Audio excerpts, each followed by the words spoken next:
வணக்கம். இன்னைக்கு பார்க்க போகிறது நம்ம முக்கோண எண்கள். அது என்னது முக்கோண எண்கள்? இயல் எண்கள், முழு எண்கள், வர்க்க எண்கள், விகிதமுறு எண்கள்னு நம்ம பார்த்துருக்கோம்.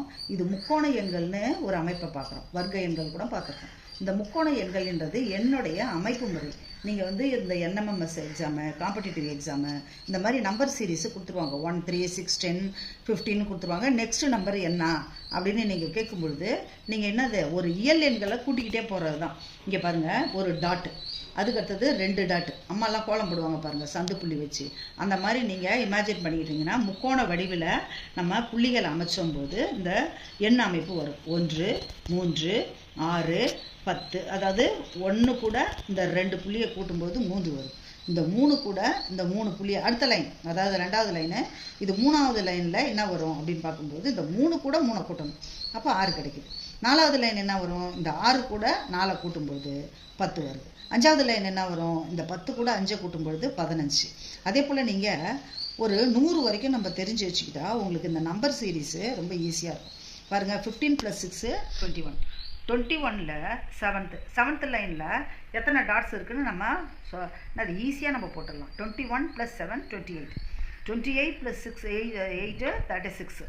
அதே போல் 36 + 9 45.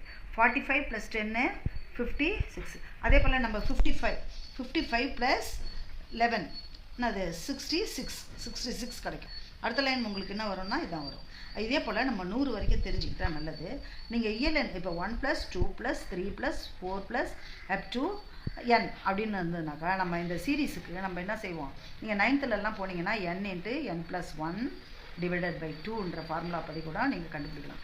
இப்போ நம்ம ஒரு 11 வரைக்கும் நம்ம கண்டுபிடிக்கிறோம்னு வச்சுங்களேன். 11 வரைக்கும் உள்ள நம்பர்ஸுக்கு சமேஷன் ஆஃப் த நம்பர் என்ன கேட்குறாங்க, கூட்டுத்தொகை கேட்குறாங்கன்னு வச்சுங்க. இயல் எண்களை 11 வரைக்கும் உள்ள எண்களை கூட்டி சொல்லுங்கன்னா நம்ம இந்த மாதிரி கூட்டிகிட்டு இருக்கிறத இந்த ஃபார்முலாவை அப்ளை பண்ணால் நம்ம போட்டுக்கலாம். இங்கே பாருங்கள், என்னன்றது இங்கே 11, n × n + 1னாக்கா 12 / 2 இல்லையா? அதனால் இதை கிராஸ் பண்ணோம்னாக்கா நம்மளுக்கு 6. So we get 66. அப்போ 11th நம்பரு என்னவா வரும்? 66. இதே போல் நீங்கள் 99 நம்பர் வரைக்கும் 100 நம்பர் வரைக்கும் கூட நம்ம சொல்கிறதுக்கு ஈஸியாக இருக்குது. திடீர்னு கேட்டாங்கன்னா இயல் எண்களில் 10வது எண் என்ன, 5வது எண் என்ன, அதுக்கெல்லாம் உறுப்புகளுடைய கண்டுபிடிக்கிறதுக்கு ஃபார்முலா, இந்த ஃபார்முலா கூட நம்ம யூஸ் பண்ணலாம் அந்த முக்கோண எண்களை கண்டறிவதற்கு. Thank you children.